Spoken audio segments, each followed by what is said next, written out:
welcome learners to this online course on electricity and safety measures. I am Dr. Rakhi Sharma from School of Engineering and Technology, Indira Gandhi National Open University. So learners, in our previous module of this course, we studied earthing system under the earthing and protection, and we have learned the earthing is required for the safety of the personnel and the electrical equipment. So in today's session, in this part we are talking about the protection of our investment in the electrical system. This has to be guarded against the malfunction. In turn, such malfunction may affect the safety of the human present in the vicinity or even those using the distribution electrical power. So the protection needs in a distribution system are much different from the scheme employed in transmission system. So where more complex and higher level of redundancies are employed in case of the distribution as compared to the transmission system. So you will be introduced to the electrical system protection and mainly in the distribution system. So here in this session we are covering the types and objectives of protection, equipment for system protection, functional requirement of the relays, then system protection concept, basically the inverse current time curve, which is very important in case of the relays, then distribution lines protection, basically the overcurrent relays and under frequency relays under this, and some brief about the substation protection, differential relay operation of for the transformer protection and the bus protection. So this all will be discussed. So our main objective of this session is to define the purpose of protection devices, explain the difference between the system protection and the personal protection, then differentiate between the electromechanical and the solid state protective relays, the concept of inverse current and time in relay operation. So this is a very important concept. This need to be understood while the relay operation.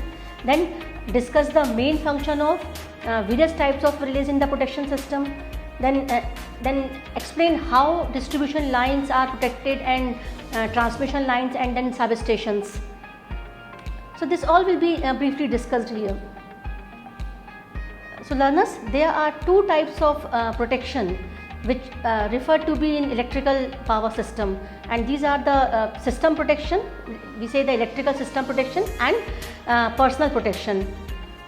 So system protection basically deals with the fault currents, lightning currents, and use the protective relays, circuit breaker, fuses, then effective grounding, and so on. When we talk about the personal protection deals with safety of the human from any electrical fault, and to avoid this use the rubber globes, then insulating blankets are also used for this, then grounding jumpers, switching platforms, tagging, and so on. So various things are used for the personal protection. So before studying electrical system protection, let's discuss the main purpose of the protection devices. What are the main purpose? The main purpose is contribute to protecting people against the electrical hazards. This is the main purpose, and then avoid the damage to the equipment. Basically, these devices limit the thermal, dielectric and mechanical stresses on the equipment which caused by the high fault current. So this equipment are prone to the thermal, dielectric, and the insulator equipment, conductor, they are prone to the thermal, dielectric and mechanical stresses. So to limit these effects, then maintain stability and service continuity in the power system. Because of these faults, the continuity may break and it can destabilize the power system. So these protection devices are essential. Then protect adjacent installations, because in the, for example, because of the one this electrical hazard, this may affect the adjacent installations also. So by limiting the induced voltage in the adjacent circuit, by using this protection devices, we can protect our adjacent installations. It is necessary to understand that system protection is for the protection of equipment. It is not intended for the protection of people. So here we are talking about the system protection, basically talking about the equipment used in the power system. Then the objective of this system protection is to remove faulted equipment from the energized power system before it further damage other equipment or becomes harmful to the public or employees. So the explanation of the system protection will start by first explaining the different types of protective relays, and then proceed to explaining how distribution lines are protected, and then transmission lines and substations. So equipment for the system protection, in practice the common name which we use for the system protection for protective relaying. This incorporate relay devices. Learners, basically the common name used for the system protection is protective relaying. Remember this thing.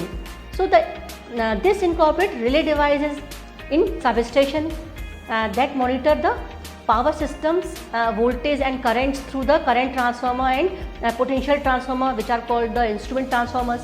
So these relays are programmed to initiate trip signals to circuit breakers under the abnormal conditions, or if threshold R exceeds, in that case also it gives the trip signal to the circuit breaker. So protective relays initiate alarms to the system control, notifying system control operators of the changes or new conditions that have occurred in the system. So by use of system protection equipment, these incoming alarms are reacted. So the proper grounding is also another means of providing the equipment protection. Effective or proper grounding provides the additional safety for personnel and can minimize damage to equipment and cause protective relay to operate faster. Faster means open the circuit breaker faster. As stated in the substations, for equipment thing to be effective, it must first be done at the generating plant from where the electricity is generated. Then here the neutral of the star connected three phase is grounded or earthed. So power to relays, trip signals, circuit breakers, control systems and the system control equipment, these are usually given by battery or DC power is used generally. Now let us discuss the protective relays. So power system equipment protection is accomplished by the protective relaying equipment. So now I am defining this. Protective relay is a device that monitors system conditions, amperes, voltage, etc. Using CTs and PTs, and reacts to detection of abnormal conditions in the system by tripping circuit breakers or other opening devices to protect the system. So what is the sequence of relay operation for system protection? So the relay compares the real-time actual quantities against preset programmable threshold values. That means the real time, suppose what is the current, what is the voltage in the real time. So actual is compared with the preset values. And you know where we connect the relay. Relay is connected in the circuit breaker here.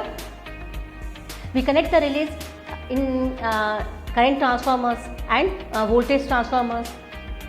So when after comparing the real time actual quantities against the preset programmable threshold values, it relay sends DC electrical control signals to trip circuit breakers or other opening devices such as reclosers, motorized disconnect switches, and self-contained protection devices, etc.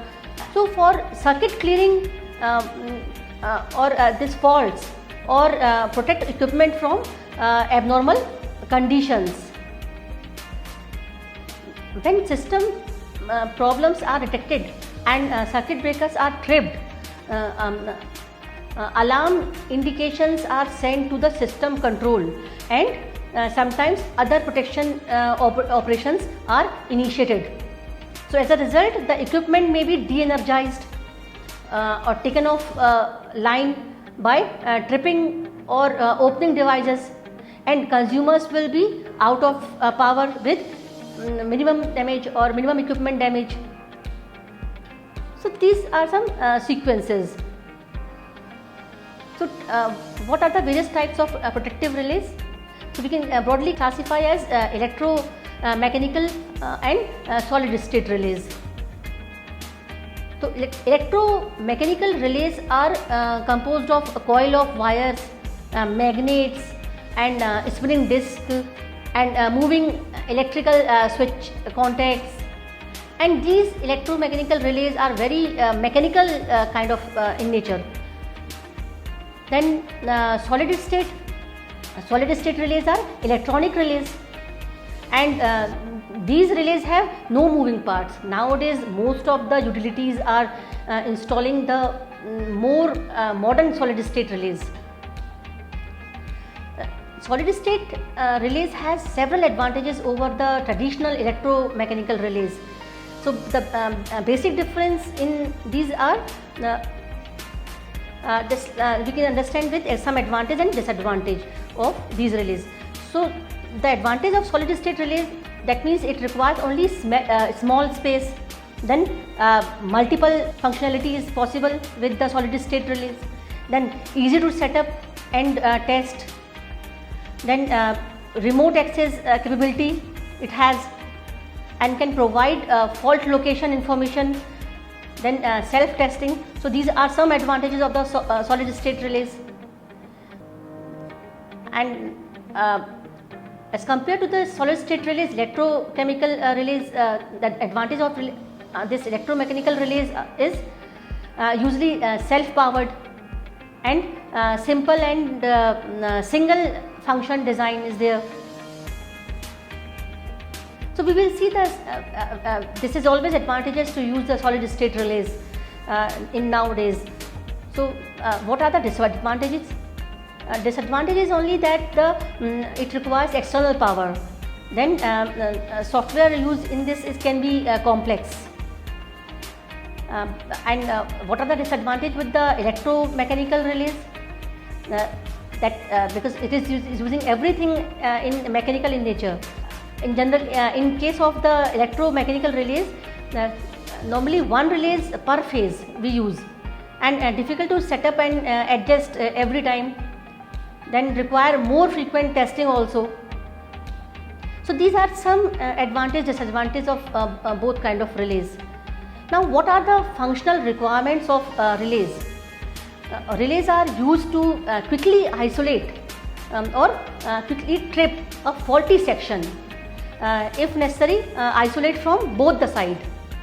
If the fault occurs one side, then if we isolate or trip from the one side, so it is sometimes it is necessary to isolate from both the side. That means complete equipment is isolated. So on the occurrence of the fault, sometimes it will isolate the faulty section from one side or sometimes from the both the side without disturbing the healthy section, so that the rest of the system can function satisfactorily. So therefore the protection system has to be reliable, selective, and sensitive to operate the required speed. So the other main requirement of protection is that a healthy trip circuit is required to operate the protection and perhaps clear the fault. Now let us discuss functional requirement of relays one by one. The one requirement is reliability. So the most important requisite of protective relay is reliability, since they supervise the current for a long time before the fault occurs, or supervise electrical quantities long time before the fault occurs. If and when a fault occurs, the relays must respond instantaneously and correctly. Other functional requirement is speed. Relay must operate at required speed. It should neither be too slow, which may result in damage to the equipment, nor it be too fast, which may result in undesirable operation. Then selectivity. This is also the requirement for the relay. The relay must be able to discriminate or select between those conditions for which prompt operation is required and those for which no operation or time delayed operation is required. It is not necessary at a time of fault just it is clear. So it has to discriminate in under what conditions this is to be done. Then selectivity. So in the selectivity we have seen how we can differentiate between the conditions. It will be more clear when we discuss the inverse time current concept of the relay. Then sensitivity. The relaying equipment must be sufficiently sensitive so that it operates correctly when required, or as soon as the minimum input conditions are met under the fault conditions. So that means the equipment should be sensitive. So learners, now let us summarize this session on electrical system protection. So in this session we discussed about the types and objectives of protection. We have discussed the equipment for system protection, and we described the functional requirement of for the relays. And in the next session we will discuss system protection concepts. Basically we will discuss the inverse current time curve and the distribution line feeders protection, under which we will discuss the overcurrent relays, under frequency relays.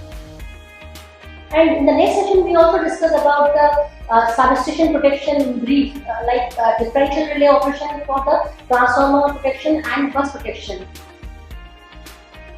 Thank you.